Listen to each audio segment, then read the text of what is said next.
नमस्कार दर्शक बंधुओं। आज गुरुवार का पावन दिन है।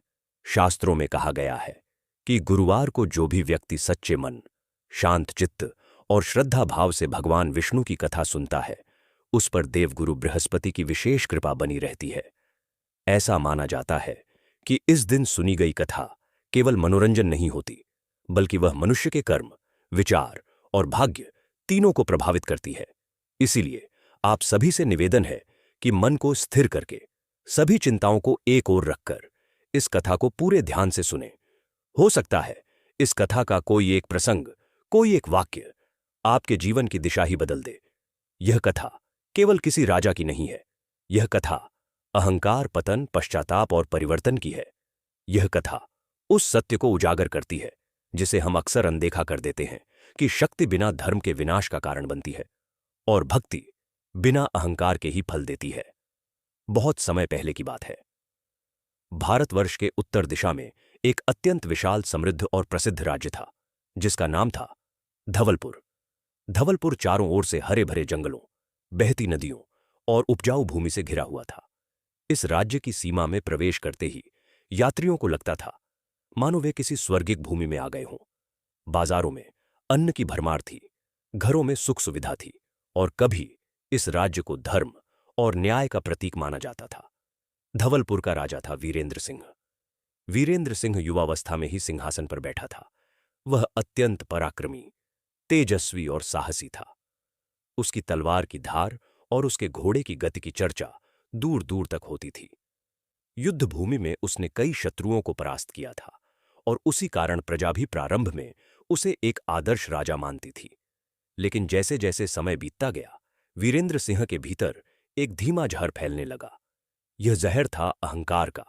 उसे लगने लगा कि उसकी सफलता का कारण उसका बल है, उसकी बुद्धि है और उसके सामने कोई भी शक्ति टिक नहीं सकती, चाहे वह मनुष्य हो या ईश्वर। राजमहल अत्यंत भव्य था। सोने चांदी से सजे स्तंभ, रेशमी पर्दे और संगमरमर की फर्श राजा के वैभव का प्रदर्शन करते थे। लेकिन इसी महल के एक कोने में एक छोटी, अंधेरी और सीलन भरी कोठरी थी, जहां रहती थीं राजा की माता माधवी देवी। माधवी देवी एक अत्यंत धार्मिक, शांत और सहनशील स्त्री थीं। उनका पूरा जीवन सेवा, त्याग और भक्ति में बीता था। उनके हाथ में हमेशा जपमाला रहती थी और उनके मुख से हर समय ईश्वर का नाम निकलता रहता था। उन्होंने अपने पुत्र को बचपन में अच्छे संस्कार देने का भरसक प्रयास किया था, लेकिन जवानी की दहलीज पर कदम रखते ही वीरेंद्र सिंह बुरी संगत और सत्ता के नशे में डूब गया। जिस माता ने 9 महीने गर्भ में रखकर असहनीय पीड़ा सहकर पुत्र को जन्म दिया था, वही माता आज उसी पुत्र के महल में उपेक्षित जीवन जी रही थी। कई बार तो उसे समय पर भोजन भी नहीं मिलता था। सेवक भी राजा के डर से उसकी ओर ध्यान नहीं देते थे। राजा वीरेंद्र सिंह की पत्नी थीं कौशल्या। कौशल्या सौंदर्य से अधिक अपने चरित्र और करुणा के लिए जानी जाती थीं। वह अपनी सास के माधवी देवी की सेवा करना चाहती थीं, लेकिन राजा ने उन्हें सख्त आदेश दे रखा था कि वे उस पुरानी भक्ति की मूर्ति के पास अधिक न जाए। राजा को लगता था कि उसकी मां और पत्नी की भक्ति उसके वैभव और आनंद में बाधा है।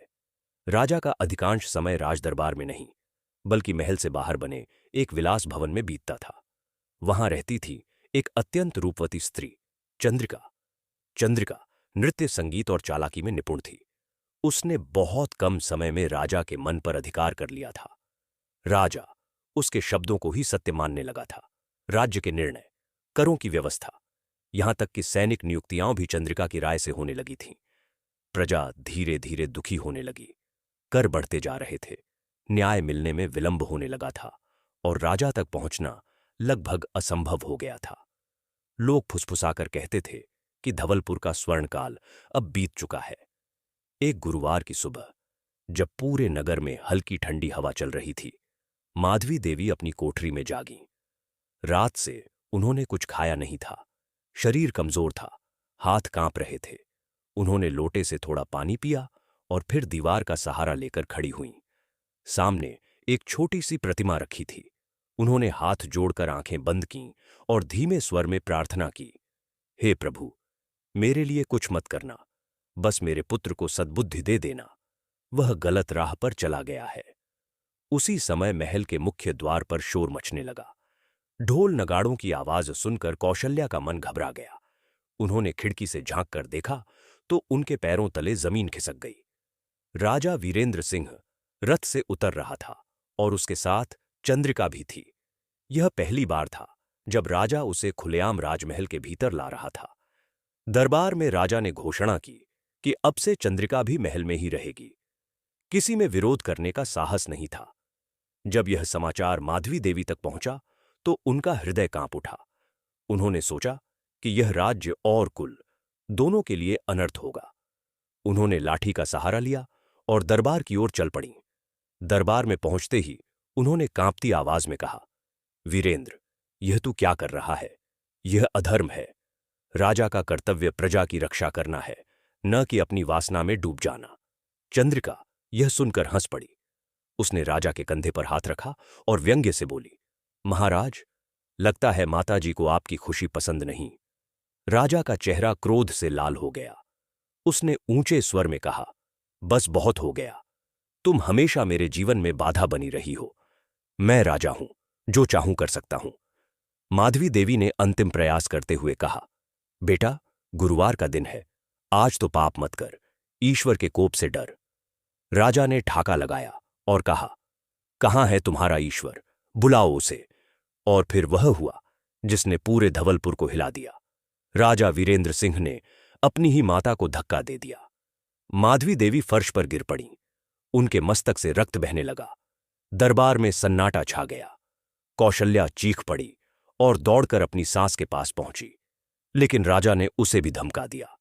माधवी देवी की आंखों से आंसू बह रहे थे, लेकिन वे अपने दर्द से अधिक अपने पुत्र के पतन पर रो रही थीं।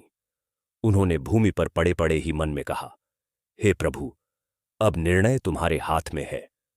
उसी दिन संध्या के समय धवलपुर की सीमा पर एक साधु का आगमन हुआ। साधारण वेश, हाथ में कमंडल, माथे पर तेज। नगर के लोग उसे देखकर अनायास ही नतमस्तक हो गए। साधु ने कुछ घरों से भिक्षा मांगी और फिर एक वृद्ध ब्राह्मण से राज्य की स्थिति के बारे में पूछा। जब उसने राजा द्वारा किए गए पाप के बारे में सुना तो साधु की आंखें गंभीर हो गईं। उसने धीमे स्वर में कहा, जब माता का अपमान होता है तब धर्म स्वयं चलकर न्याय करने आता है। साधु ने राजमहल की ओर कदम बढ़ा दिए। यहीं से कथा उस मोड़ पर पहुंचती है जहां अहंकार का पतन शुरू होता है और कर्म बोलने लगते हैं। दर्शक बंधुओं, यह कथा अभी प्रारंभ हुई है। आगे आप देखेंगे कि कैसे राजा को उसके कर्मों का पहला फल मिलता है, कैसे भाग्य करवट लेता है और कैसे एक साधारण साधु पूरे राज्य के भविष्य को बदल देता है। माधवी देवी के गिरते ही दरबार में सन्नाटा छा गया था। संगमरमर की ठंडी फर्श पर उनका रक्त फैल रहा था। कौशल्या देवी उन्हें अपनी गोद में उठाए रो रही थीं, लेकिन राजा वीरेंद्र सिंह का हृदय पत्थर बन चुका था। उसके भीतर न कोई पश्चाताप था, न ही कोई डर। उसने क्रोध से भरकर कहा कि यदि किसी ने इस विषय में एक भी शब्द बोला तो उसका भी वही हाल होगा। दरबार समाप्त हुआ। सेवकों को आदेश मिला कि माधवी देवी को फिर से उसी अंधेरी कोठरी में डाल दिया जाए। वैद्य को बुलाने की अनुमति नहीं दी गई। कौशल्या देवी ने बहुत विनती की, लेकिन राजा ने उनकी एक न सुनी। उस रात पूरे महल में दीप जल रहे थे, लेकिन माधवी देवी की कोठरी में अंधकार और पीड़ा के अलावा कुछ नहीं था। उधर वही साधु धीरे धीरे राजमहल के द्वार तक पहुंच चुके थे। जैसे ही उन्होंने अलग जगाई, पहरेदारों ने उन्हें रोकने का प्रयास किया। साधु के चेहरे पर न क्रोध था, न भय। उनके स्वर में केवल स्थिरता थी। उन्होंने कहा कि वे राजा से मिलने आए हैं, क्योंकि राज्य पर भारी संकट मंडरा रहा है। पहरेदारों ने जब राजा को यह संदेश दिया तो वीरेंद्र सिंह मदिरा के नशे में था। चंद्रिका उसके पास बैठी थी और उसे बहकाते हुए कह रही थी कि साधु संत केवल डर फैलाने आते हैं। राजा ने हंसते हुए आदेश दिया कि उस साधु को भगा दिया जाए, लेकिन साधु नहीं गए। उन्होंने पुनः अलख जगाई। इस बार उनकी आवाज में कुछ ऐसा था कि हवा भी ठहर गई। राजा को क्रोध आ गया। उसने तलवार उठाई और स्वयं द्वार की ओर बढ़ा। जैसे ही राजा ने साधु को देखा, उसने उपहास किया। साधु ने शांत स्वर में कहा, वीरेंद्र, अभी भी समय है। अपनी माता के चरणों में गिरकर क्षमा मांग ले। अधर्म का मार्ग त्याग दे। राजा ने ठहाका लगाया और तलवार उठाकर प्रहार करना चाहा। उसी क्षण उसका हाथ हवा में रुक गया, जैसे किसी अदृश्य शक्ति ने उसे बांध दिया हो। राजा ने पूरी शक्ति लगाई, लेकिन उसका हाथ हिल नहीं सका। तभी आकाश में बिजली चमकी, बादल गरजे और तेज वर्षा शुरू हो गई। साधु ने कहा, यह मेरा श्राप नहीं है, यह तेरे कर्मों का फल है। राजा के शरीर में जलन शुरू हो गई। उसकी त्वचा काली पड़ने लगी, उसके चेहरे पर दाग उभर आए। कुछ ही क्षणों में उसका तेज, सुंदर शरीर विकृत होने लगा। दरबार, सेवक, चंद्रिका सब भयभीत होकर पीछे हट गए। जिस चंद्रिका के लिए उसने सब कुछ त्याग दिया था, वही घृणा से पीछे हट गई। उसने कहा कि वह किसी रोगी के पास नहीं रह सकती। राजा जमीन पर गिर पड़ा। उसकी शक्ति, उसका अहंकार, सब कुछ मिट्टी हो गया। उसी क्षण माधवी देवी कोठरी से निकलकर आईं, रक्त से सना शरीर, लेकिन आंखों में ममता। उन्होंने अपने पुत्र को उसी विकृत अवस्था में गले लगा लिया। साधु यह दृश्य देखकर मौन हो गए। माधवी देवी ने साधु के चरणों में गिरकर क्षमा मांगी। साधु ने कहा कि अब प्रायश्चित का मार्ग ही शेष है। राजा को राज्य, सुख, वैभव सब त्यागना होगा, तभी उसके भीतर का अहंकार मरेगा। सेवकों को आदेश मिला कि राजा को महल से बाहर निकाल दिया जाए। चंद्रिका ने अवसर देखकर सेनापति से मिलकर सत्ता हथियाने की योजना बना ली। राजा को कीचड़ में फेंक दिया गया। द्वार बंद हो गए। रात भर राजा सड़कों पर भटकता रहा, कभी कुत्तों से बचता, कभी भूख से तड़पता। जिस राज्य में लोग उसके नाम से कांपते थे, वहीं अब उसे कोई पहचान नहीं रहा था। सुबह होते होते वह नगर से बाहर एक खंडहर के पास पहुंचा। वहीं पहली बार उसने फूट फूट कर रोते हुए भगवान को पुकारा। उसी समय एक वृद्ध ब्राह्मण वहां आया। उसने राजा को भोजन दिया, उसे सांत्वना दी और कहा कि उद्धार का मार्ग अभी भी खुला है।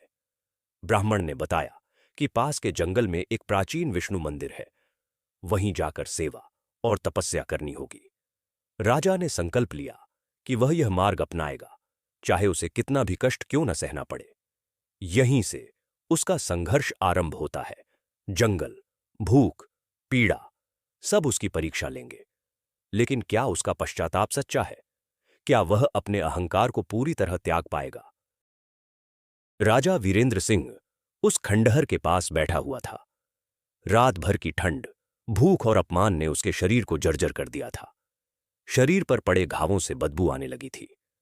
कभी वह अपने हाथों को देखता, कभी अपने पैरों को, और उसे विश्वास नहीं हो रहा था कि यह वही हाथ है जिनसे वह तलवार उठाया करता था, वही पैर हैं जिनसे वह राजसभा में शान से चला करता था। उसके चारों ओर सन्नाटा था, लेकिन उसके भीतर शोर था, पछतावे का, अपराध बोध का और भय का। उसे बार बार अपनी माता माधवी देवी का चेहरा याद आ रहा था। जिस मां ने बिना किसी स्वार्थ के उसे जन्म दिया, उसी मां को उसने सबके सामने अपमानित किया था। अब उसे समझ आ रहा था कि उस एक धक्के में उसने केवल एक वृद्ध स्त्री को नहीं गिराया था, बल्कि अपने जीवन की नींव को भी तोड़ दिया था। उसकी आंखों से आंसू बहने लगे। यह आंसू अब कमजोरी के नहीं थे, बल्कि पहली बार सच्चे पश्चाताप के थे। कुछ दूर वही वृद्ध ब्राह्मण बैठा था जिसने उसे रोटी दी थी। वह राजा को ध्यान से देख रहा था। उसने धीरे से कहा, बेटा, आंसू बहाने से पाप हल्के होते हैं, लेकिन मिटते नहीं। उसके लिए तप चाहिए, सेवा चाहिए और सबसे पहले अहंकार का त्याग चाहिए। राजा ने कांपते हाथों से उस ब्राह्मण के चरण छुए। उसने कहा कि अब उसके पास खोने के लिए कुछ नहीं है, केवल सुधारने के लिए आत्मा बची है। ब्राह्मण ने जंगल की ओर इशारा करते हुए बताया कि उस ओर एक प्राचीन विष्णु मंदिर है जो वर्षों से वीरान पड़ा है, वहीं जाकर सेवा करनी होगी। राजा उठ खड़ा हुआ। उसके पैरों में शक्ति नहीं थी, लेकिन मन में एक संकल्प जन्म ले चुका था। वह लाठी के सहारे जंगल की ओर चल पड़ा। जैसे जैसे वह नगर से दूर होता गया, वैसे वैसे उसके भीतर का पुराना राजा भी पीछे छूटता गया। जंगल घना था, ऊंचे ऊंचे वृक्ष, झाड़ियों में छिपे कांटे और चारों ओर फैली नमी। राजा के पैरों में पहले से ही छाले थे। हर कदम पर उसे पीड़ा होती थी। कई बार वह गिर पड़ा, कई बार उठने का मन नहीं हुआ, लेकिन हर बार उसे अपनी मां की आंखें याद आ जाती और वह फिर खड़ा हो जाता। यह यात्रा केवल शरीर की नहीं थी, यह आत्मा को कुचलने वाली यात्रा थी। कुछ घंटों बाद उसे दूर से एक टूटी फूटी संरचना दिखाई दी, वह वही विष्णु मंदिर था। मंदिर की दीवारें काई से ढकी थीं, गर्भगृह में अंधेरा था और मूर्ति धूल से ढकी हुई थी। राजा यह दृश्य देखकर रो पड़ा। उसने सोचा, जिस ईश्वर का उसने उपहास किया, आज उसी के घर की यह दशा है। उसने बिना देर किए सफाई शुरू कर दी। नंगे हाथों से पत्थर हटाए, जाले तोड़े और फर्श साफ की। उसके हाथों से खून निकलने लगा, लेकिन उसे दर्द महसूस नहीं हो रहा था। शाम हो गई, जंगल में अंधेरा छा गया। राजा मंदिर के सामने बैठ गया। उसके पास न दीपक था, न फूल, न भोग। उसने केवल सिर झुकाया और कहा, हे नारायण, मेरे पास देने के लिए कुछ नहीं है। मैं केवल अपना टूट चुका अहंकार और अपने पापों का बोझ लाया हूं। यदि इसे स्वीकार कर लो तो मुझे मार्ग दिखा देना। यह प्रार्थना कोई ऊंचे शब्दों में नहीं थी, लेकिन उसमें पहली बार सच्चाई थी। उधर धवलपुर में स्थिति और भी भयावह होती जा रही थी। चंद्रिका और सेनापति ने मिलकर सत्ता संभाल ली थी। कर बढ़ा दिए गए थे। सैनिकों को खुली छूट मिल गई थी। सबसे अधिक कष्ट माधवी देवी और कौशल्या को दिया जा रहा था। उन्हें उसी अंधेरी कोठरी में बंद कर दिया गया था। भोजन और जल सीमित कर दिया गया था। माधवी देवी का शरीर कमजोर होता जा रहा था, लेकिन उनके मुख पर शिकायत नहीं थी। वे केवल ईश्वर का नाम जपती रहती थीं। जंगल में राजा वीरेंद्र सिंह को पहली रात नींद नहीं आई। ठंड, दर्द और भय तीनों साथ थे। आधी रात के समय उसे ऐसा लगा जैसे किसी ने उसका नाम लिया हो। उसने आंखें खोलीं। उसे मंदिर के भीतर हल्की सी रोशनी दिखाई दी। वह रोशनी किसी दीपक की नहीं थी, बल्कि जैसे चंद्रमा की किरणें स्वयं उतर आई हों। वह रोशनी धीरे धीरे मूर्ति के चरणों तक पहुंची। राजा का हृदय तेजी से धड़कने लगा। उसने इसे संकेत माना, लेकिन वह समझ नहीं पा रहा था कि संकेत किस बात का है। अगले दिन राजा फिर से जंगल में भटकने लगा। उसे भोजन नहीं मिला। जंगली फल दिखे, लेकिन उसने उन्हें नहीं खाया। उसने सोचा कि जब तक ईश्वर का आशीर्वाद न मिले, वह पेट नहीं भरेगा। दोपहर तक उसका शरीर जवाब देने लगा। वह एक पेड़ के नीचे गिर पड़ा। उसे लगा कि शायद यही अंत है। उसी क्षण उसे अपनी मां की आवाज सुनाई दी, कमजोर लेकिन प्रेम से भरी। उसने आंखें खोलीं और फिर से उठ खड़ा हुआ। उसने निश्चय किया कि वह केवल अपने लिए नहीं, बल्कि दूसरों के लिए भी बदलेगा। वह जिस पीड़ा से गुजर रहा था, वही पीड़ा उसकी प्रजा भी झेल रही थी। यह विचार उसके भीतर पहली बार राजा को जन्म दे रहा था, लेकिन वह राजा अहंकारी नहीं, बल्कि सेवक था। शाम को वह फिर मंदिर लौटा। उसने सूखी लकड़ियां इकट्ठी की और छोटा सा दीप जलाया। यह उसका पहला दीप था जो उसने अपने हाथों से जलाया था, बिना किसी आदेश के। उसने मूर्ति के सामने बैठकर ध्यान किया। इस बार उसके मन में कोई मांग नहीं थी, केवल स्वीकार था, अपनी गलतियों का, अपने पतन का और अपने अज्ञान का। उधर धवलपुर में चंद्रिका ने आदेश दिया कि माधवी देवी से खजाने का रहस्य उगलवाया जाए। सेनापति ने क्रूरता की सारी सीमाएं पार कर दी। कौशल्या रोती रही, गिड़गिड़ाती रही, लेकिन किसी का दिल नहीं पसीजा। उस रात माधवी देवी ने पहली बार मन ही मन कहा, हे नारायण, यदि मेरे कष्ट से मेरे पुत्र का उद्धार हो तो यह कष्ट स्वीकार है। जंगल में राजा वीरेंद्र सिंह ने उसी रात एक स्वप्न देखा। उसने देखा कि वह एक गहरे जल में डूब रहा है और दूर किनारे उसकी मां खड़ी है। वह हाथ बढ़ा रही है, लेकिन बीच में उसका अहंकार दीवार बनकर खड़ा है। राजा चीख पड़ा और उसकी नींद टूट गई। वह पसीने में भीगा हुआ था। उसे समझ आ गया कि यह स्वप्न नहीं, चेतावनी है। जब तक अहंकार पूरी तरह नहीं टूटेगा, मुक्ति नहीं मिलेगी। अगली सुबह उसने अपने पुराने नाम, अपनी पहचान, सब कुछ त्यागने का संकल्प लिया। उसने स्वयं से कहा कि अब वह वीरेंद्र सिंह नहीं, केवल एक साधक है। उसने मंदिर की सेवा को अपना जीवन बना लिया। पानी लाना, सफाई करना, ध्यान करना, यही उसका संसार बन गया। जंगल की सुबह धीमी और भारी थी। ओस से भीगी घास पर राजा, जो अब स्वयं को केवल एक तुच्छ सेवक मानता था, नंगे पांव खड़ा था।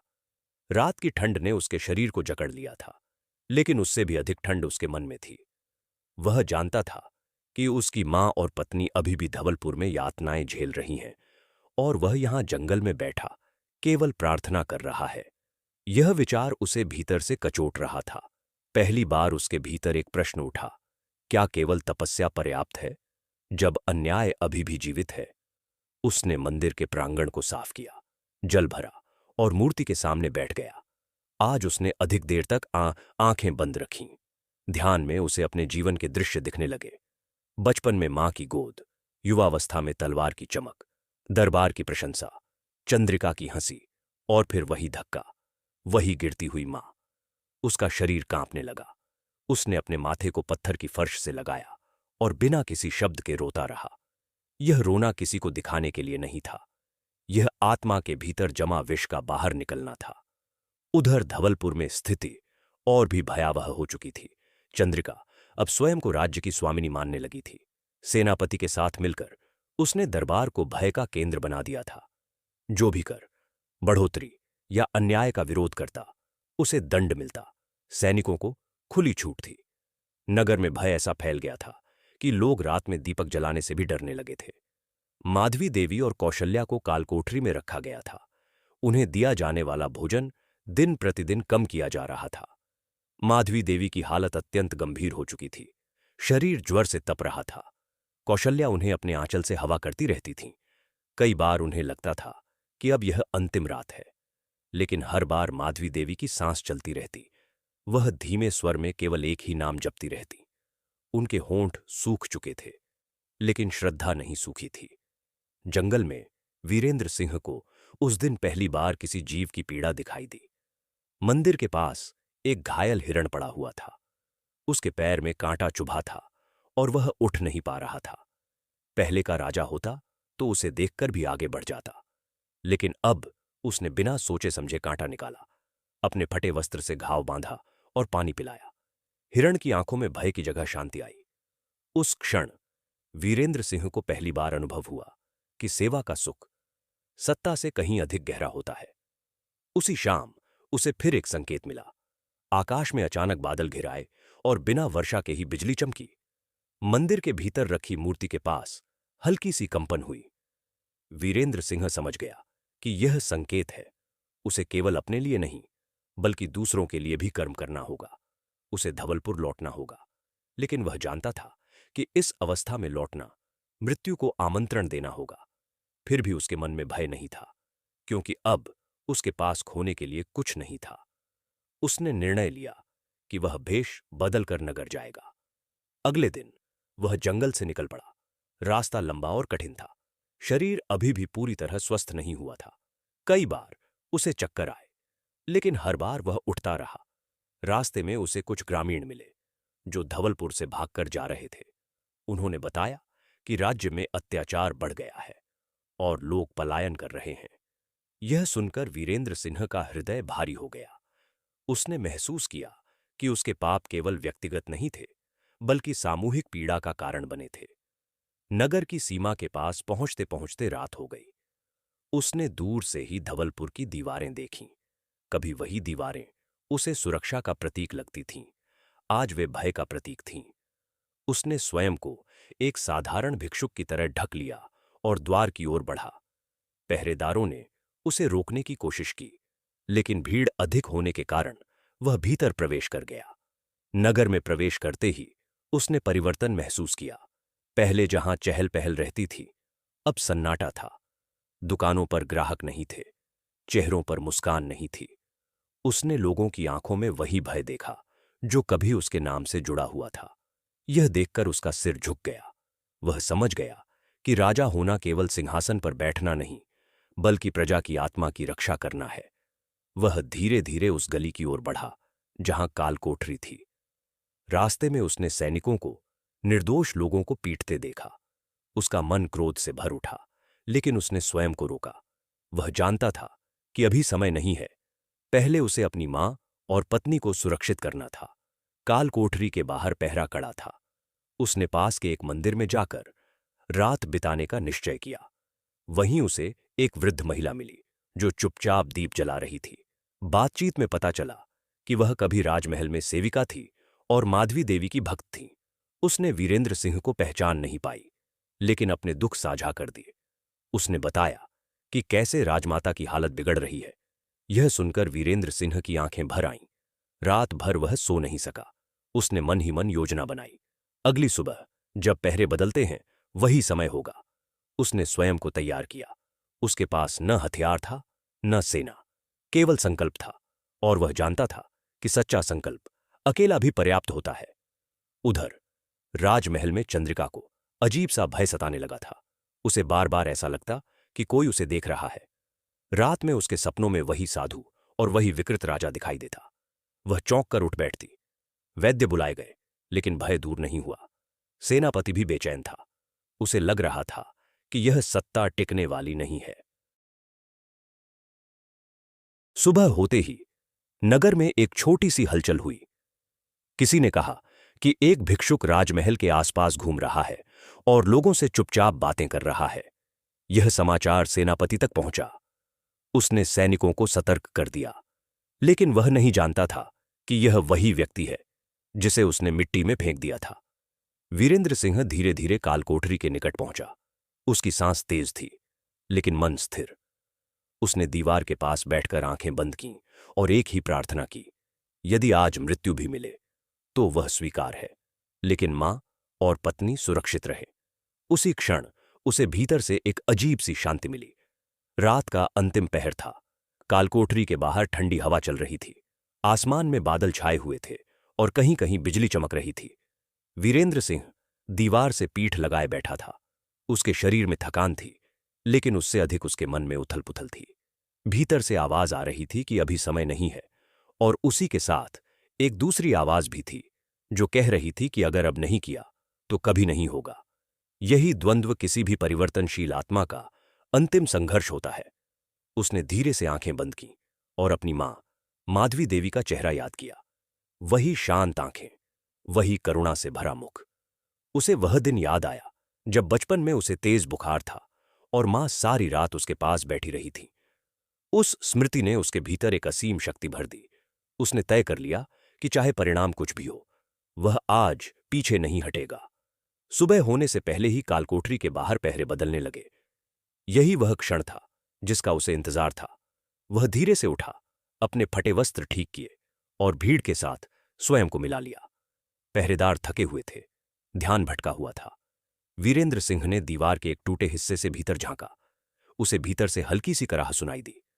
उसका हृदय कांप उठा। उसे संदेह नहीं रहा कि उसकी मां की हालत गंभीर है। उसी समय भीतर से एक वृद्ध सेविका बाहर निकली, वही स्त्री जिससे वह पिछली रात मंदिर के पास मिला था। उसने आंखों में आंसू लिए हुए कहा कि राजमाता अब बहुत कमजोर हो गई हैं। यह सुनते ही वीरेंद्र सिंह का संयम टूटने लगा। उसने सेविका से धीरे से पूछा कि क्या कोई उपाय है।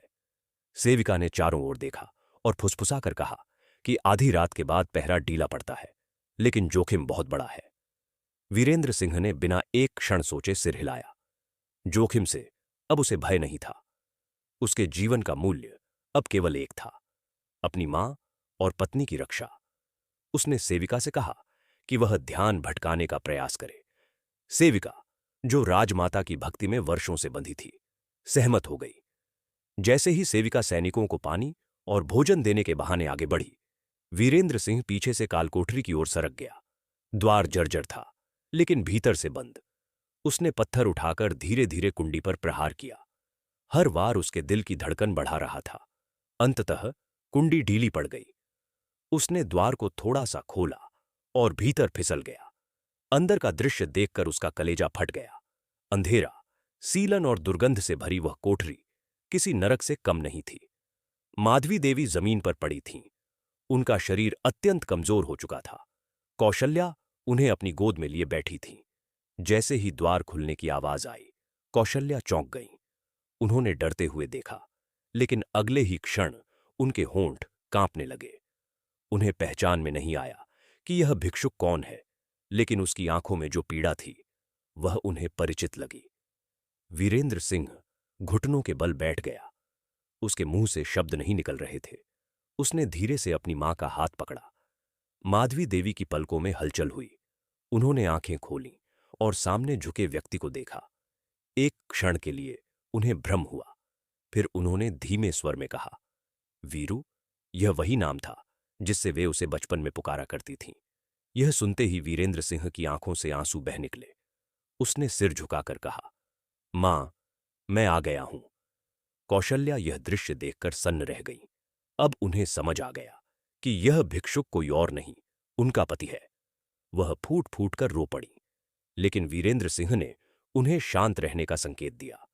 उसने तुरंत पानी की छोटी सी शीशी निकाली, जो उसने मंदिर से भरी थी, और मां के होंठों से लगाई। माधवी देवी ने थोड़ा सा जल पिया। उनकी सांस कुछ स्थिर हुई। वीरेंद्र सिंह ने उनके चरणों में सिर रख दिया। उसने कहा कि वह उन्हें यहां से निकालने आया है, चाहे उसे अपनी जान ही क्यों न देनी पड़े। कौशल्या ने भयभीत स्वर में कहा कि बाहर सैनिक हैं, और अगर वे पकड़े गए तो परिणाम भयानक होगा। वीरेंद्र सिंह ने शांत स्वर में उत्तर दिया कि अब भय का समय समाप्त हो चुका है। उसने मां और पत्नी को अपने सहारे खड़ा किया। माधवी देवी चल नहीं पा रही थीं, इसलिए उसने उन्हें अपनी पीठ पर उठाया। यह वही पीठ थी जिस पर कभी राजसी वस्त्र होते थे। आज वह मां का भार उठाने में स्वयं को धन्य मान रही थी। जैसे ही वे बाहर निकले, पहरेदारों में से एक ने उन्हें देख लिया। उसने शोर मचाना चाहा, लेकिन तभी सेविका ने पास ही दीप गिरा दिया और हलचल मच गई। उसी क्षण वीरेंद्र सिंह तेजी से आगे बढ़ा। कुछ सैनिक उनके पीछे दौड़े, लेकिन अंधेरे और अव्यवस्था के कारण वे रास्ता भूल गए। तीनों किसी तरह महल के पिछवाड़े से निकलकर संकरी गलियों में घुस गए। नगर अभी सो रहा था। केवल कुत्तों के भौंकने और दूर कहीं रोने की आवाजें आ रही थीं। वीरेंद्र सिंह हर मोड़ पर सतर्क था। कई बार उसे लगा कि वे पकड़े जाएंगे, लेकिन हर बार कोई न कोई संयोग उन्हें बचा लेता। वह इसे संयोग नहीं, बल्कि दैवीय सहायता मान रहा था। नगर की सीमा पार करते ही उसने गहरी सांस ली। वहां उसने पहले से ही एक गाड़ी की व्यवस्था कर रखी थी, जो उसी वृद्ध सेविका के भाई की थी। उन्होंने मां और पत्नी को गाड़ी में बैठाया और जंगल की ओर बढ़ चले। सूरज उगने से पहले वे धवलपुर से दूर निकल चुके थे। उधर महल में हड़कंप मच गया। जब काल कोठरी खाली पाई गई तो सेनापति क्रोध से पागल हो उठा। चंद्रिका को सूचना दी गई। उसका चेहरा पीला पड़ गया। उसे समझ आ गया कि वही भय जिसे वह रातों से महसूस कर रही थी, अब वास्तविकता बन चुका है। उसने तुरंत सैनिकों को पीछा करने का आदेश दिया। जंगल के रास्ते कठिन थे। गाड़ी कई बार अटकी। वीरेंद्र सिंह ने कई बार स्वयं उतरकर धक्का लगाया। माधवी देवी होश में थीं, लेकिन अत्यंत कमजोर। उन्होंने अपने पुत्र का हाथ पकड़कर कहा कि उन्हें उसकी चिंता नहीं, केवल इस बात की खुशी है कि वह बदल गया है। यह सुनकर वीरेंद्र सिंह का हृदय भर आया। उसे लगा कि यही क्षण उसके जीवन का सबसे बड़ा पुरस्कार है। कुछ दूर जाने के बाद उन्होंने वही पुराना विष्णु मंदिर देखा।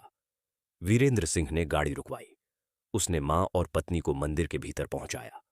वहां की शांति और पवित्रता ने उनके मन को कुछ राहत दी। माधवी देवी ने मूर्ति के सामने हाथ जोड़कर आंखें बंद कीं।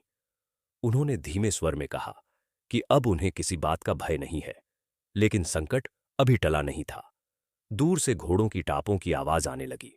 सेनापति के सैनिक जंगल में घुस चुके थे। वीरेंद्र सिंह समझ गया कि अब सामना अवश्यंभावी है। उसने मां और पत्नी से कहा कि वे मंदिर के भीतर रहें। उसने स्वयं बाहर निकलकर सामना करने का निश्चय किया। उसने एक गहरी सांस ली।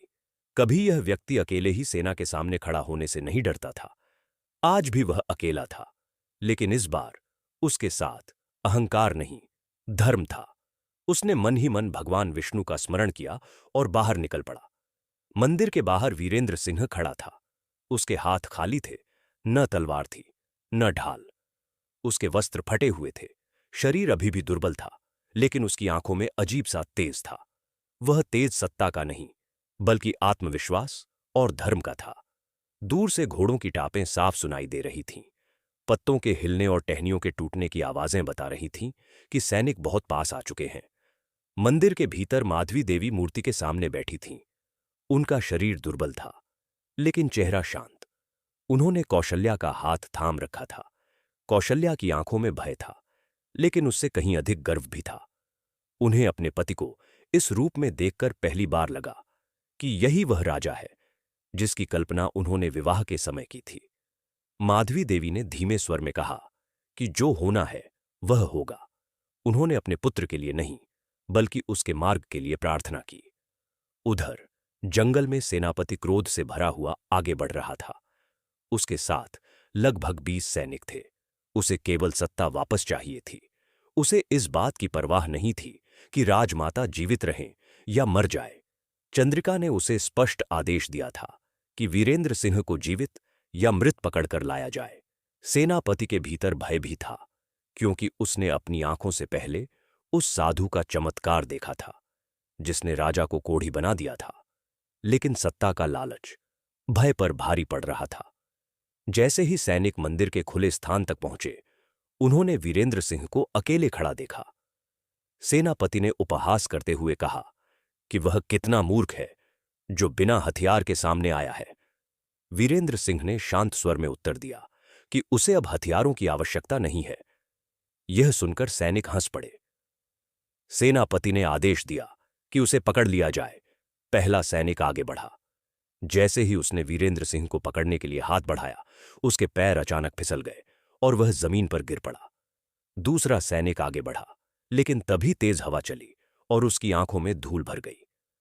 कुछ ही क्षणों में वातावरण अजीब सा हो गया। बादल घिर आए, जबकि अभी दिन पूरी तरह चढ़ा भी नहीं था। यह कोई साधारण परिवर्तन नहीं था। यह वही संकेत था जिसे साधु ने कभी कर्म का जागना कहा था। वीरेंद्र सिंह ने पहली बार ऊंचे स्वर में कहा कि वह युद्ध नहीं चाहता। उसने सेनापति से कहा कि यदि उसमें थोड़ा सा भी विवेक बचा है तो वह पीछे हट जाए। उसने कहा कि यह संघर्ष सत्ता का नहीं, बल्कि अधर्म और धर्म का है। सेनापति ने क्रोध में तलवार निकाल ली। उसने चिल्लाकर कहा कि वह किसी भिक्षुक के उपदेश नहीं सुनेगा। जैसे ही सेनापति ने तलवार उठाई, मंदिर के भीतर घंटियां अपने आप बजने लगीं। माधवी देवी ने आंखें खोल दीं। उनका हृदय तेजी से धड़कने लगा, लेकिन उनके चेहरे पर भय नहीं था। उन्होंने केवल इतना कहा कि अब न्याय होगा। उसी क्षण मंदिर के गर्भगृह में रखी विष्णु मूर्ति पर गिरी धूप की किरणें अचानक तेज हो गईं। यह दृश्य देखकर कुछ सैनिक घबरा गए। उनके हाथ कांपने लगे। सेनापति ने फिर भी आगे बढ़ने का आदेश दिया। 3 सैनिक एक साथ दौड़े। वीरेंद्र सिंह ने आंखें बंद कर लीं और मन ही मन भगवान विष्णु का स्मरण किया। उसी क्षण उसके भीतर एक अद्भुत शक्ति का संचार हुआ। उसने किसी पर प्रहार नहीं किया, केवल अपने हाथ फैलाए। जैसे ही सैनिक उसके पास पहुंचे, वे अचानक रुक गए। उनके चेहरे पर पीड़ा और भय साफ दिख रहा था। ऐसा लग रहा था मानो उनके पैरों ने साथ छोड़ दिया हो।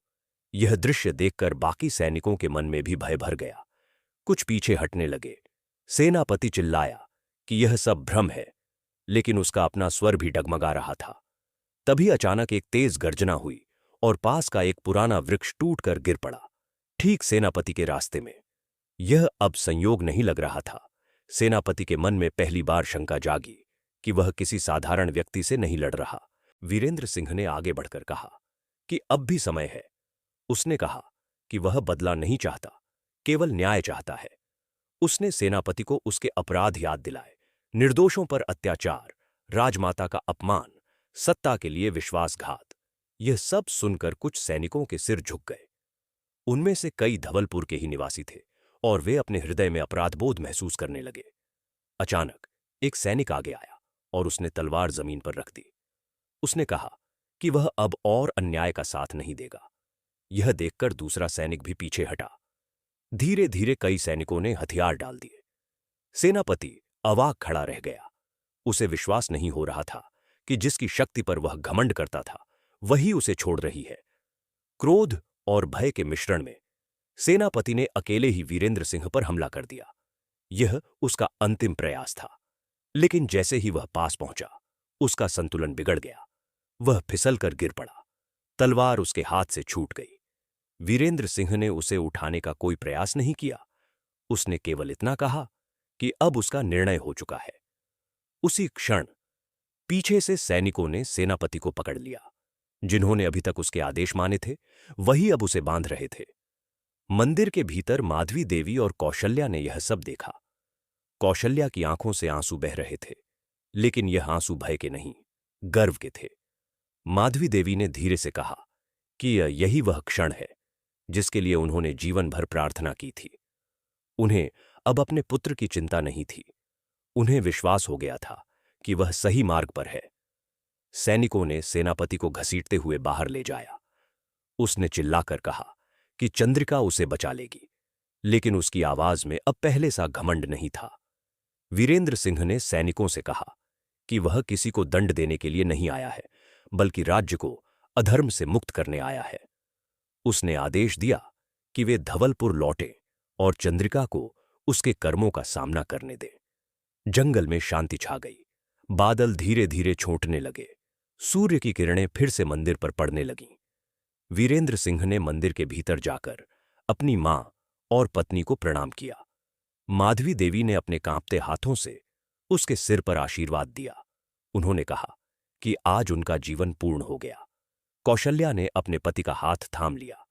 उस स्पर्श में वर्षों का दर्द और आज का विश्वास दोनों समाये थे। वीरेंद्र सिंह ने उसी क्षण निर्णय लिया कि अब वह केवल एक राजा नहीं रहेगा, वह ऐसा शासक बनेगा जो अपने अनुभवों को कभी नहीं भूलेगा।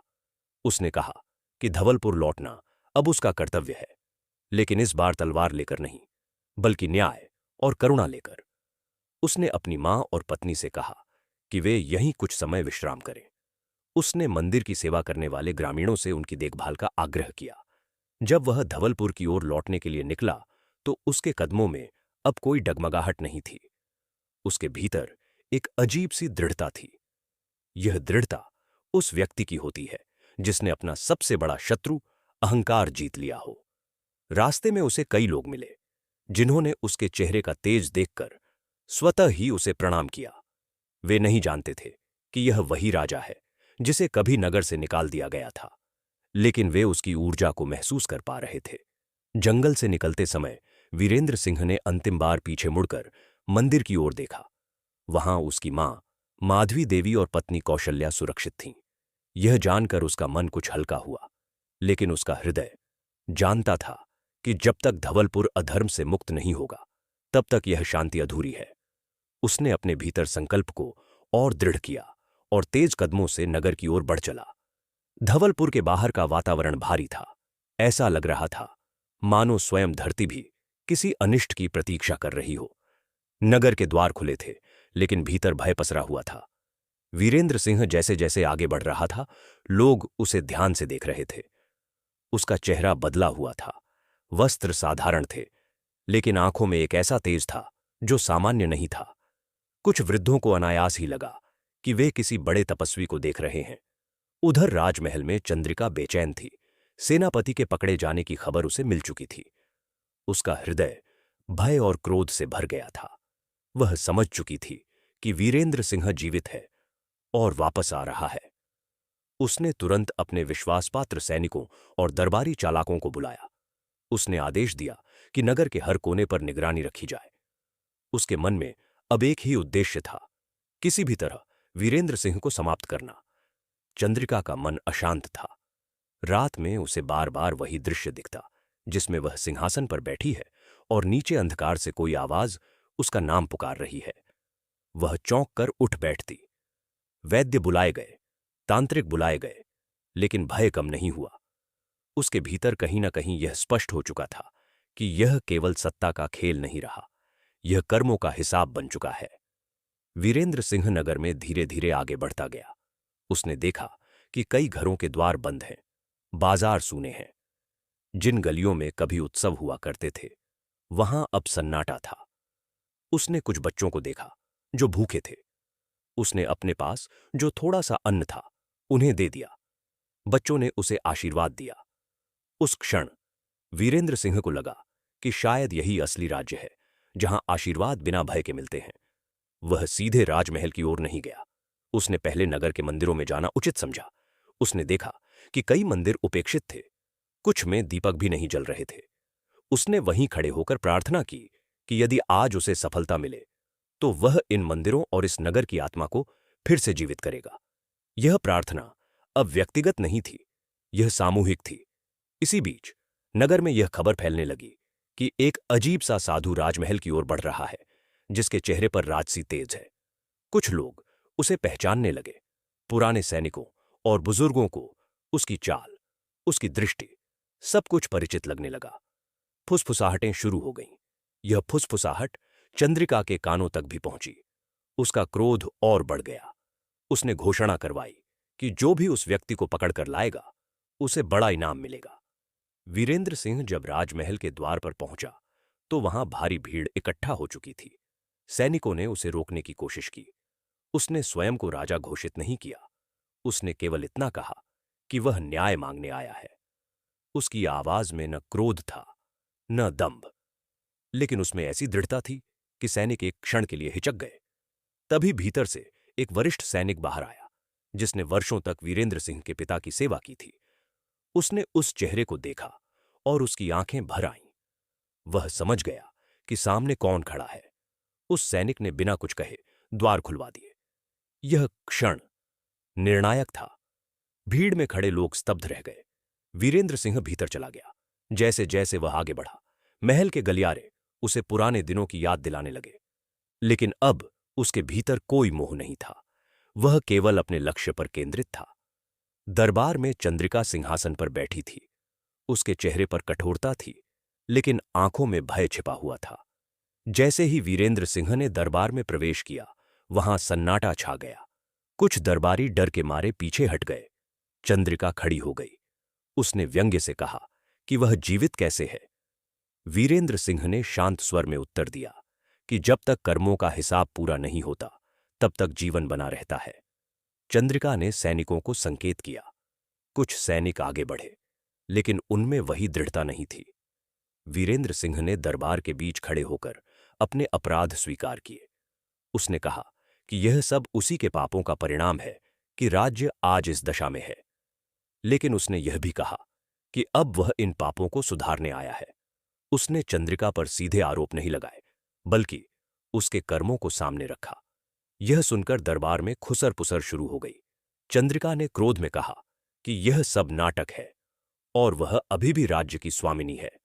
तभी वही वरिष्ठ सैनिक आगे आया और उसने कहा कि वह अब अधर्म का साथ नहीं देगा। यह सुनते ही कई अन्य सैनिक भी आगे आए। देखते ही देखते दरबार में शक्ति का संतुलन बदलने लगा। चंद्रिका का चेहरा पीला पड़ गया। उसने अंतिम प्रयास किया। उसने कहा कि यदि वीरेंद्र सिंह राजा बनना चाहता है तो उसे चुनौती स्वीकार करनी होगी। उसने उसे द्वंद्व का प्रस्ताव दिया। वीरेंद्र सिंह ने कहा कि वह किसी स्त्री से युद्ध नहीं करेगा। उसने कहा कि न्याय तलवार से नहीं, सत्य से होता है। यह सुनकर चंद्रिका और बौखला गई। उसने स्वयं तलवार उठाई। यह उसका अहंकार था जो अंतिम बार सिर उठा रहा था। जैसे ही उसने आगे बढ़ने का प्रयास किया, उसका संतुलन बिगड़ गया। वह गिर पड़ी। दरबार में एक अजीब सी निस्तब्धता छा गई। यह किसी के प्रहार का परिणाम नहीं था। यह उसके भीतर के भय और कर्मों का बोझ था जो उसे गिरा रहा था। वीरेंद्र सिंह ने आगे बढ़कर तलवार नहीं उठाई। उसने सैनिकों को आदेश दिया कि उसे बंदी बनाया जाए ताकि न्याय के अनुसार निर्णय हो सके। दरबार में पहली बार लोगों ने राहत की सांस ली। कई वर्षों बाद वहां भय के स्थान पर आशा दिखाई दी। वीरेंद्र सिंह ने सिंहासन की ओर देखा, लेकिन उस पर बैठने से पहले उसने घोषणा की कि पहले वह अपनी मां और पत्नी को सम्मान के साथ महल में वापस लाएगा। यह सुनकर लोगों की आंखें भर आईं। उन्हें समझ आ गया कि उनका राजा बदल चुका है। दरबार में सन्नाटा था। चंद्रिका भूमि पर गिरी हुई थी। सैनिकों ने उसे उठाकर अलग कर दिया था। उसके चेहरे पर न क्रोध बचा था, न ही वह चमक जिसने कभी राजा वीरेंद्र सिंह को मोह में डाला था। वह पहली बार स्वयं को अकेला और असहाय महसूस कर रही थी। दरबार में उपस्थित लोगों के चेहरे बदल चुके थे। जिन आंखों में कभी भय था, वहां अब प्रश्न थे। जिन होंठों पर मौन था, वहां अब साहस जन्म लेने लगा था। वीरेंद्र सिंह दरबार के मध्य खड़ा था। उसके भीतर कोई विजय का गर्व नहीं था। वह जानता था कि यह क्षण व्यक्तिगत जीत का नहीं, बल्कि सामूहिक उत्तरदायित्व का है। उसने सबको शांत रहने का संकेत किया और बोला कि आज कोई भी निर्णय क्रोध में नहीं लिया जाएगा। यह सुनकर कई दरबारी आश्चर्यचकित हुए, क्योंकि वे ऐसे न्याय के आदी नहीं थे। सबसे पहले उसने आदेश दिया कि राजमाता माधवी देवी और रानी कौशल्या को सम्मानपूर्वक महल में लाया जाए।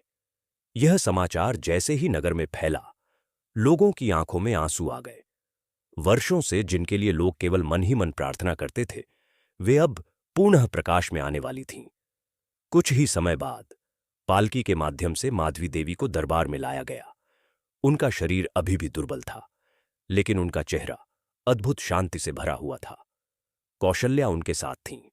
जैसे ही माधवी देवी ने वीरेंद्र सिंह को देखा, उन्होंने उसे अपने पास बुलाया और अपने हाथ से उसके सिर को छुआ। वह स्पर्श किसी राज्याभिषेक से कम नहीं था। दरबार में उपस्थित हर व्यक्ति ने यह दृश्य देखा। कई सैनिकों ने अनायास ही सिर झुका लिया। यह वह क्षण था जब सत्ता को पहली बार ममता के आगे झुकते हुए देखा गया। वीरेंद्र सिंह की आंखें भर आईं। उसने अपनी मां के चरणों में बैठकर क्षमा मांगी। माधवी देवी ने कोई उपदेश नहीं दिया। उन्होंने केवल इतना कहा कि पुत्र का हृदय बदल जाना ही उनके जीवन की सबसे बड़ी उपलब्धि है। इसके बाद वीरेंद्र सिंह ने न्याय की प्रक्रिया आरंभ की। उसने स्पष्ट किया कि यह कोई बदले की सभा नहीं है। उसने चंद्रिका को दरबार के बीच लाने का आदेश दिया। अब वह स्त्री, जो कभी सिंहासन के पास बैठती थी, सामान्य अपराधी की तरह खड़ी थी। वीरेंद्र सिंह ने उससे कोई कठोर शब्द नहीं कहा। उसने केवल उसके कर्मों को गिनाया। राजा को भ्रमित करना, सत्ता का दुरुपयोग, प्रजा पर अत्याचार, निर्दोषों को दंड। हर आरोप के साथ दरबार में सन्नाटा और गहरा होता गया। चंद्रिका ने पहली बार सिर झुकाया। उसकी आंखों से आंसू निकल आए। वह बोली कि वह अपने कर्मों से भाग नहीं सकती। यह स्वीकारोक्ति ही उसके लिए सबसे बड़ा दंड थी। वीरेंद्र सिंह ने घोषणा की कि उसे मृत्यु दंड नहीं दिया जाएगा। उसे राज्य से निष्कासित किया जाएगा और शेष जीवन उसे सेवा और प्रायश्चित में बिताना होगा। यह निर्णय सुनकर कुछ लोग चौंके, लेकिन माधवी देवी ने हल्के से सिर हिलाया। वे समझ चुकी थीं कि सच्चा दंड वही होता है जो आत्मा को बदलने का अवसर दे। इसके बाद सेनापति को लाया गया। उसके अपराध अधिक थे। उसने निर्दोषों पर अत्याचार किए थे और सत्ता के लिए विश्वासघात किया था। दरबार में कई गवाह सामने आए। सैनिकों और नागरिकों ने साहस करके अपनी पीड़ा बताई। वीरेंद्र सिंह ने उसे राज्य की अदालत में सौंपने का आदेश दिया, जहां धर्म और विधि के अनुसार निर्णय होना था। यह घोषणा अपने आप में एक क्रांति थी, क्योंकि वर्षों बाद राज्य में विधि का सम्मान लौट रहा था। न्याय की प्रक्रिया के बाद वीरेंद्र सिंह ने वह कार्य किया जिसने सबको आश्चर्यचकित कर दिया। उसने सिंहासन की ओर बढ़ने के बजाय उसे खाली छोड़ दिया और स्वयं भूमि पर बैठ गया। उसने कहा कि जब तक वह अपने पापों का प्रायश्चित पूरी तरह नहीं कर लेता, तब तक वह उस सिंहासन पर नहीं बैठेगा। उसने घोषणा की कि अगले कुछ दिनों तक राज्य का संचालन परिषद करेगी, जिसमें विद्वान, वृद्ध और प्रजा के प्रतिनिधि होंगे। इसके बाद उसने आदेश दिया कि पूरे धवलपुर में अन्न भंडार खोले जाए, करों में तुरंत राहत दी जाए। जिन लोगों को अन्यायपूर्वक दंडित किया गया था, उनकी सुनवाई की जाए। यह सब सुनकर नगर में एक नई ऊर्जा फैलने लगी। लोगों को लगने लगा कि यह कोई सपना नहीं, बल्कि वास्तविक परिवर्तन है। माधवी देवी और कौशल्या को महल के उस हिस्से में ले जाया गया जहां कभी उनका अपमान हुआ था। वीरेंद्र सिंह ने आदेश दिया कि उस अंधेरी कोठरी को तोड़ दिया जाए और वहां एक छोटा मंदिर बनाया जाए, ताकि वह स्थान सदा याद दिलाता रहे कि अहंकार कहां ले जाता है और भक्ति कहां उठाती है। यह निर्णय सुनकर कौशल्या की आंखों से आंसू बह निकले। उन्होंने अपने पति का हाथ थाम लिया। यह हाथ अब केवल पति का नहीं, बल्कि सहयात्री का था। रात को महल में वर्षों बाद दीप जलाए गए। नगर में भी लोग अपने घरों के बाहर दीप रखने लगे। यह कोई उत्सव नहीं था, बल्कि राहत का प्रकाश था। लोग एक दूसरे से कह रहे थे कि शायद धवलपुर का स्वर्ण काल लौट सकता है। मंदिरों में घंटियां बजने लगीं। पुजारियों ने वर्षों बाद खुले मन से आरती की। उसी रात वीरेंद्र सिंह अकेले महल की छत पर खड़ा था। वह आकाश की ओर देख रहा था। उसे अपने जीवन के सारे दृश्य एक एक करके याद आ रहे थे। अहंकार, पतन, जंगल, मंदिर, मां का स्पर्श। उसने मन ही मन भगवान विष्णु को धन्यवाद दिया। उसने कहा कि यदि उसे फिर से राजा बनना है, तो वह केवल सेवक बनकर ही बनेगा। धवलपुर में अगले कई दिन असाधारण रहे। नगर में कोई उत्सव घोषित नहीं हुआ, कोई ढोल नगाड़े नहीं बजे। फिर भी लोगों के मन में एक अद्भुत शांति थी। वर्षों बाद पहली बार लोग निडर होकर सुबह घरों से बाहर निकल रहे थे। बाजारों में धीरे धीरे रौनक लौटने लगी। किसान अपने खेतों में लौटे। व्यापारी फिर से टॉल के बाट निकालने लगे। यह सब बिना किसी आदेश के हो रहा था, मानो नगर की आत्मा स्वयं जाग रही हो। वीरेंद्र सिंह ने इन दिनों में स्वयं को सबसे पीछे रखा। वह प्रतिदिन प्रातःकाल महल से निकलकर नगर की गलियों में जाता, कहीं किसी वृद्ध से बात करता, कहीं बच्चों के साथ बैठ जाता। वह सुनता था, सिर्फ सुनता था। उसे पहली बार समझ आया कि राजा का सबसे बड़ा दायित्व बोलना नहीं, सुनना होता है। कई लोगों ने उसे पहचान लिया था, लेकिन उन्होंने कोई जयघोष नहीं किया। वे केवल सिर झुकाकर प्रणाम कर देते। यह मौन सम्मान वीरेंद्र सिंह के लिए किसी भी स्तुति से बड़ा था। माधवी देवी की तबीयत धीरे धीरे सुधर रही थी। महल के वैद्य दिन रात उनकी सेवा में लगे थे, लेकिन वे स्वयं भी चाहती थीं कि अधिक दिखावा न हो। वे कौशल्या के साथ महल के बगीचे में बैठकर बच्चों को खेलते देखतीं। उनके चेहरे पर संतोष था। वे जानती थीं कि उनका पुत्र अब उसी मार्ग पर है जिसके लिए उन्होंने जीवन भर प्रार्थना की थी। एक दिन प्रातःकाल राज्य परिषद की बैठक हुई। विद्वान ब्राह्मण, अनुभवी मंत्री, नगर प्रतिनिधि सब उपस्थित थे। वीरेंद्र सिंह ने सबसे अंत में प्रवेश किया। उसने किसी ऊंचे आसन पर बैठने से मना कर दिया। वह भूमि पर ही बैठ गया। परिषद में यह चर्चा हुई कि राज्य अब स्थिरता की ओर बढ़ रहा है और औपचारिक रूप से शासन की बागडोर फिर से वीरेंद्र सिंह को सौंप दी जानी चाहिए। यह कोई जल्दबाजी का निर्णय नहीं था, यह विचार विमर्श का परिणाम था। वीरेंद्र सिंह ने बहुत देर तक मौन रखा।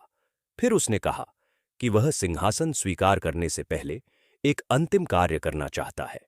उसने कहा कि वह पूरे नगर के सामने, बिना किसी आवरण के, अपने पापों को स्वीकार करना चाहता है।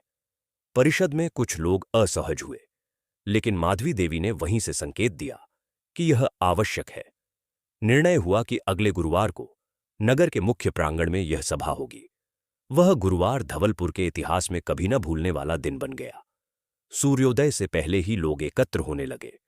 कोई उत्सव नहीं था, फिर भी वातावरण पवित्र था। मंदिरों में घंटियां बजी, लेकिन यह आम आरती नहीं थी। यह जैसे पूरे नगर की सामूहिक प्रार्थना थी। वीरेंद्र सिंह साधारण वस्त्रों में नंगे पांव सभा स्थल पर पहुंचा। उसके साथ कोई शाही प्रतीक नहीं था। उसने सभा के बीच खड़े होकर सबको प्रणाम किया। फिर उसने बोलना शुरू किया। उसकी आवाज स्थिर थी, लेकिन भाव गहरे थे। उसने अपने अहंकार, अपने अज्ञान, अपनी माता के अपमान, प्रजा की उपेक्षा, सब कुछ स्पष्ट शब्दों में स्वीकार किया। उसने कोई दोष परिस्थितियों पर नहीं डाला। उसने कहा कि जो हुआ उसका उत्तरदायित्व केवल उसका है। यह स्वीकारोक्ति सुनकर कई लोगों की आंखें भर आईं। यह दृश्य असामान्य था। एक राजा स्वयं को छोटा बना रहा था। फिर उसने कहा कि वह शासन तभी स्वीकार करेगा जब प्रजा उसे क्षमा देगी। यह सुनकर सभा में सन्नाटा छा गया। क्षण भर बाद एक वृद्ध किसान आगे आया। उसने कहा कि यदि राजा सच में बदल गया है तो उसे दंड नहीं, अवसर मिलना चाहिए। धीरे धीरे और लोग आगे आए। किसी ने कहा कि उसका बदला हुआ रूप ही सबसे बड़ा प्रायश्चित है। यह कोई औपचारिक क्षमा नहीं थी, यह विश्वास की पुनर्स्थापना थी।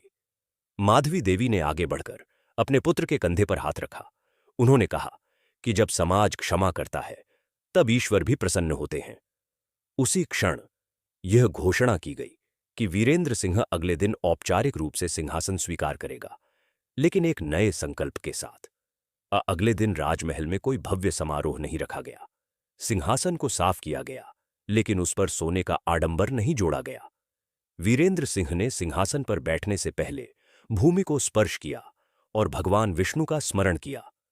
उसने शपथ ली कि वह स्वयं को राजा नहीं, राज्य का प्रथम सेवक मानेगा। उसने यह भी संकल्प लिया कि हर गुरुवार को वह दरबार नहीं लगाएगा, बल्कि नगर में जाकर सेवा करेगा। उसने पहला आदेश दिया कि राज्य के सभी निर्णय लिखित रूप में सार्वजनिक किए जाए। दूसरा आदेश यह था कि किसी भी नागरिक को सीधे राजा तक अपनी बात पहुंचाने का अधिकार होगा। तीसरा आदेश यह था कि जिन परिवारों ने पिछले वर्षों में अन्याय झेला है, उनकी पुनः सुनवाई होगी। ये आदेश केवल घोषणाएं नहीं थे। अगले ही दिन से उन पर अमल शुरू हो गया। कौशल्या को पहली बार लगा कि उनका जीवन केवल व्यक्तिगत सुख तक सीमित नहीं रहेगा। उन्होंने स्वयं महिलाओं और बच्चों के लिए आश्रय गृह बनाने की योजना शुरू की। माधवी देवी ने मंदिरों के पुनर्निर्माण और शिक्षालयों के लिए दान की व्यवस्था करवाई। यह सब बिना प्रचार के हो रहा था। धवलपुर का परिवर्तन शोर से नहीं, स्थिरता से हो रहा था। वीरेंद्र सिंह को अब भी रातों में कभी कभी अपने पुराने सपने दिखाई देते थे। वही अहंकार, वही गिरावट। लेकिन अब वह घबरा कर नहीं उठता था। वह उन्हें स्मृति मानकर स्वीकार करता और स्वयं को याद दिलाता कि मार्ग से भटकना कितना आसान है और लौटना कितना कठिन। यही स्मृति उसे विनम्र बनाए रखती थी। वीरेंद्र सिंह का राज्याभिषेक किसी उत्सव जैसा नहीं था। न शंखनाद, न ढोल, न स्वर्ण वर्षा, केवल एक साधारण सभा जिसमें प्रजा, विद्वान और वृद्ध उपस्थित थे।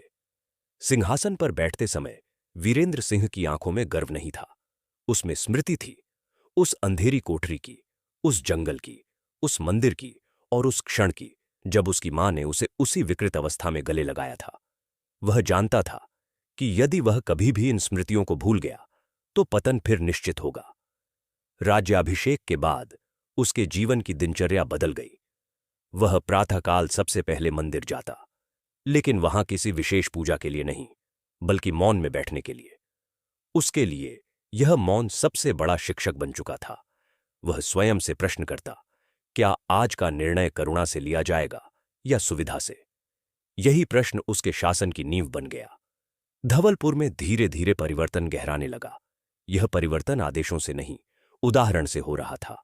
जब राजा स्वयं साधारण वस्त्र पहनकर प्रजा के बीच बैठता, तब अधिकारी भी अपनी कठोरता छोड़ने लगे। जब राजा निर्णय से पहले सुनता, तब न्यायालयों में भी धैर्य लौटने लगा। जब राजा स्वयं स्वीकार करता कि वह गलत हो सकता है, तब मंत्री भी अपनी भूल मानने लगे। माधवी देवी का स्वास्थ्य अब स्थिर हो चुका था। वे महल में कम और नगर में अधिक समय बिताने लगीं। वे स्त्रियों को एकत्र कर उन्हें धर्म, धैर्य और आत्मसम्मान की बातें बतातीं। वे कभी उपदेश नहीं देती थीं, वे केवल अपने जीवन के अनुभव साझा करती थीं। लोग कहते थे कि राजमाता का मौन भाषणों से अधिक प्रभावी है। कौशल्या ने उनके साथ मिलकर स्त्रियों और बच्चों के लिए शिक्षालय शुरू किए। यह शिक्षालय केवल अक्षर ज्ञान तक सीमित नहीं थे, वहां जीवन के मूल्य सिखाए जाते थे। चंद्रिका का जीवन भी एक अलग मोड़ पर चला गया था। उसे राज्य से निष्कासित कर दिया गया था। प्रारंभ में उसका मन विद्रोह से भरा था। उसे लगता था कि उसके साथ अन्याय हुआ है, लेकिन जैसे जैसे समय बीता, उसे समझ आने लगा कि उसका पतन किसी एक व्यक्ति के कारण नहीं हुआ, बल्कि उसके अपने कर्मों का परिणाम था। वह एक आश्रम में सेवा करने लगी। वहां उसे पहली बार बिना प्रशंसा के काम करना पड़ा। वर्षों बाद उसने पहली बार किसी भूखे को भोजन कराया और बदले में कोई स्वर्ण नहीं मांगा। यही उसका मौन प्रायश्चित बन गया। सेनापति को विधि के अनुसार दंड मिला। यह दंड सार्वजनिक नहीं था, लेकिन न्यायपूर्ण था। वीरेंद्र सिंह ने स्पष्ट कर दिया कि दंड का उद्देश्य भय पैदा करना नहीं, बल्कि व्यवस्था की रक्षा करना है। यह विचार धवलपुर की न्याय प्रणाली में स्थायी रूप से अंकित हो गया। समय बीतने लगा, वर्षों गुजर गए। धवलपुर फिर से समृद्ध हुआ, लेकिन इस बार उसकी समृद्धि केवल धन में नहीं थी। लोगों के चेहरे पर स्थिरता थी। विवाद होते थे, लेकिन हिंसा नहीं होती थी। असहमति होती थी, लेकिन अपमान नहीं होता था। यह परिवर्तन किसी एक नीति का परिणाम नहीं था, बल्कि एक उदाहरण का प्रभाव था, राजा के उदाहरण का। वीरेंद्र सिंह अब पहले जैसा युवा नहीं रहा था। उसके बालों में सफेदी आने लगी थी, लेकिन उसके चेहरे का तेज कम नहीं हुआ था। वह तेज अब शारीरिक नहीं था, वह अनुभव का तेज था। वह अक्सर राजसभा में कम बोलता और अधिक सुनता। जब कभी कोई बड़ा निर्णय सामने आता, वह पहले अपनी मां से परामर्श करता। माधवी देवी अब बहुत कम बोलती थीं, लेकिन जब बोलतीं तो वही अंतिम शब्द होते। एक गुरुवार की संध्या, वही पुराना विष्णु मंदिर जहां कभी वीरेंद्र सिंह ने टूटी हुई अवस्था में शरण ली थी, वहां एक बड़ा दीप प्रज्वलित किया गया। यह कोई उत्सव नहीं था, यह कृतज्ञता का क्षण था। वीरेंद्र सिंह, माधवी देवी और कौशल्या तीनों वहां पहुंचे। वीरेंद्र सिंह ने मूर्ति के सामने बैठकर आंखें बंद की। उसे लगा जैसे उसका पूरा जीवन एक वृत्त पूरा कर चुका है। उसने मन ही मन भगवान विष्णु से कहा कि यदि उसने जीवन में कुछ सही किया है, तो वह इस कारण कि उसे गिरने के बाद उठने का अवसर मिला। उसने यह भी कहा कि वह चाहता है कि धवलपुर में आने वाला हर शासक इस मंदिर में आए, न विजय के बाद, बल्कि सत्ता स्वीकार करने से पहले, ताकि वह याद रखे कि सत्ता ऊपर उठाने से पहले झुकना सिखाती है। कुछ समय बाद माधवी देवी ने शरीर त्याग दिया। उनका अंत शांत था। उन्होंने जाते जाते अपने पुत्र का हाथ पकड़कर कहा कि अब उन्हें कोई चिंता नहीं है। यह क्षण वीरेंद्र सिंह के जीवन का सबसे कठिन क्षण था, लेकिन इस बार वह टूटा नहीं। उसने शोक को भी मर्यादा के साथ स्वीकार किया। पूरे धवलपुर ने शोक मनाया, लेकिन यह शोक अंधकार का नहीं था, यह श्रद्धा का था। वर्षों बाद जब वीरेंद्र सिंह ने स्वयं सिंहासन त्यागने का निर्णय लिया, तब धवलपुर तैयार था। उसने सत्ता अपने पुत्र को नहीं, बल्कि एक योग्य परिषद को सौंपी, जिसने आगे चलकर परंपरा बनाई कि धवलपुर में राजा जन्म से नहीं, सेवा से चुना जाएगा। यही वीरेंद्र सिंह की सबसे बड़ी विरासत बनी। दर्शक बंधुओं, इस पूरी कथा का सार यही है कि मनुष्य का सबसे बड़ा शत्रु बाहर नहीं, भीतर होता है। अहंकार जब तक जीवित रहता है, तब तक कोई भी शक्ति टिकाऊ नहीं होती। माता पिता का अपमान केवल एक संबंध नहीं तोड़ता, वह जीवन की जड़ काट देता है। और पश्चाताप यदि सच्चा हो तो ईश्वर का द्वार कभी बंद नहीं होता। यह कथा हमें यह भी सिखाती है कि गिरना पाप नहीं है, लेकिन गिरकर न उठना धर्म है। वीरेंद्र सिंह का पतन उसे समाप्त करने नहीं आया था, बल्कि उसे बदलने आया था। और जब मनुष्य बदलता है तो उसका संसार भी बदल जाता है। यदि इस कथा का कोई एक अंश भी आपके हृदय को छू गया हो, यदि आपको लगा हो कि इसमें आपके जीवन का कोई प्रतिबिंब है, तो समझ लीजिए कि यह कथा अपना उद्देश्य पूरा कर चुकी है। और अंत में, यदि आप ऐसी ही सनातन कथाएं, जीवन बदल देने वाले संदेश और धर्म से जुड़े सत्य सुनते रहना चाहते हैं, तो एक विनम्र निवेदन है, सनातनी बाबा को अवश्य सब्सक्राइब करें। हरि ओम नमो नारायण।